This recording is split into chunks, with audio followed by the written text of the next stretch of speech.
COMSEC, please extend the committee's appreciation to the warden of the provincial jail where Mr. Walter Wonglong is a person deprived of liberty. Of course, ginagalang naman natin yung pagsunod ng warden sa rules ng korte at yung prosesong dapat daanan muna nila kaugnay ng provincial government of Tarlac. So, in consultation with Senate Legal, the committee will, the chair's asking the assistance of the COMSEC. Alamin po natin paano po tayo makapag-proceed para makuha pa rin yung testimony ni Mr. Walter Wonglong. By the way, bakit sila nakadetain? According to CIDG, there are cases filed against them locally. There are complainants. Right, salamat COMSEC.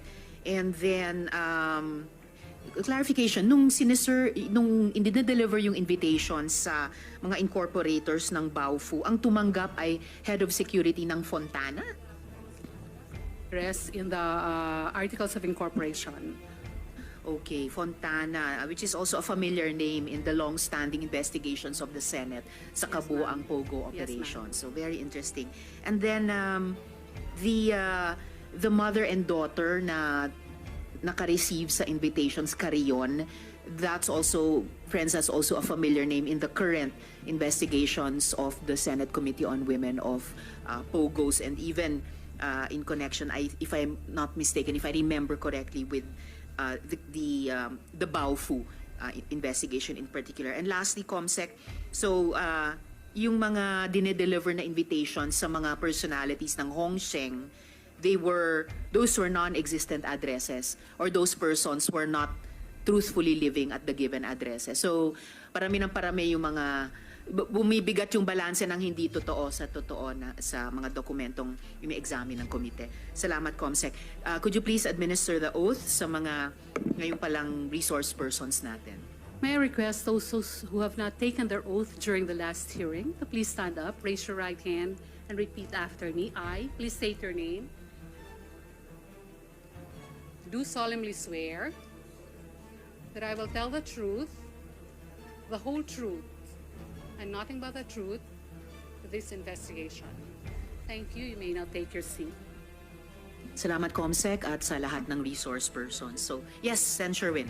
Madam Chair, may I inquire from the committee secretary? I also move to invite several personalities, namely Jonathan Mendoza. He is the supposedly spokesperson for Zone U1.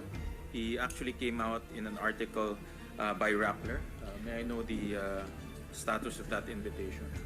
We actually sent the invitation to him, but we did not receive any reply from them. Okay. And we also invited a person, I don't know if I'm pronouncing this correctly or the spelling is correct, Ji Chu Chan.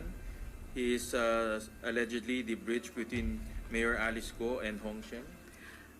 Your Honor, that person is even... Yeah, we were not able to trace the address of that person.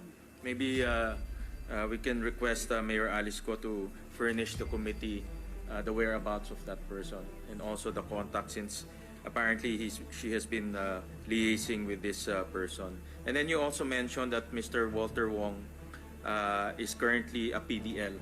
Nakakulong siya. And he was part of the raid that was conducted by PAOK.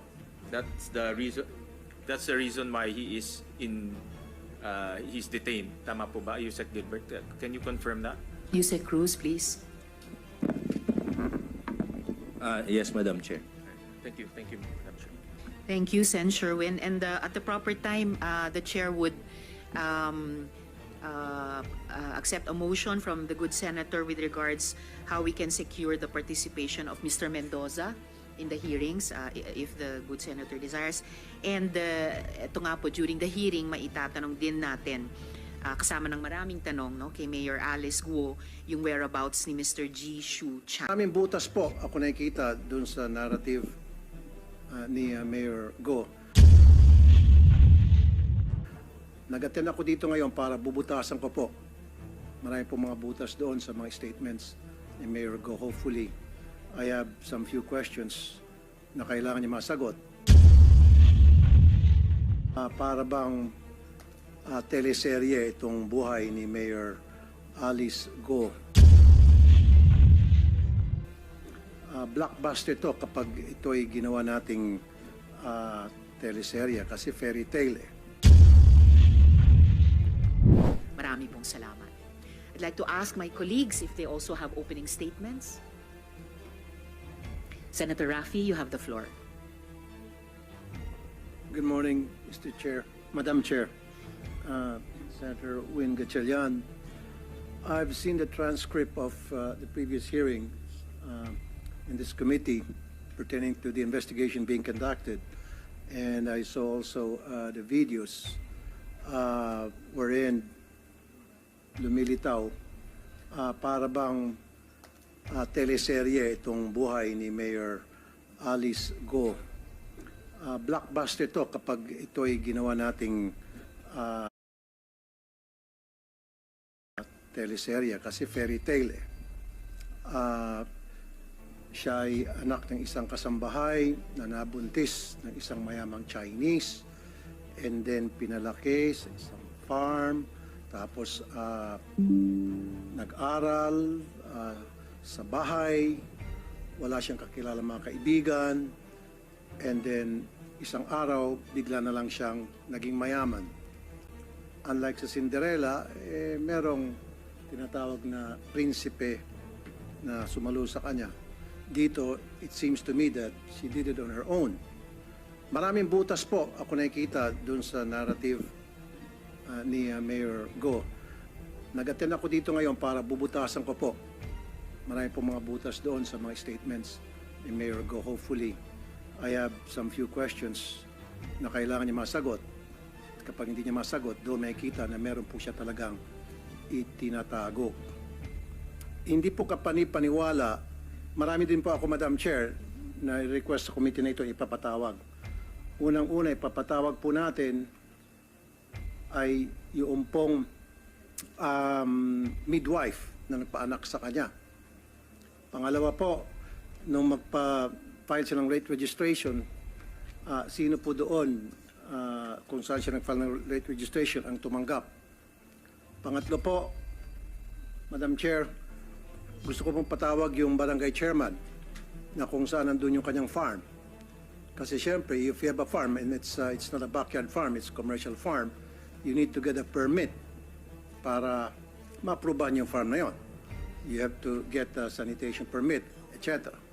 Nais ko rin po patawag yung mayor na nag-endorse sa kanya na nag-last term na and she was endorsed by that mayor to take his place.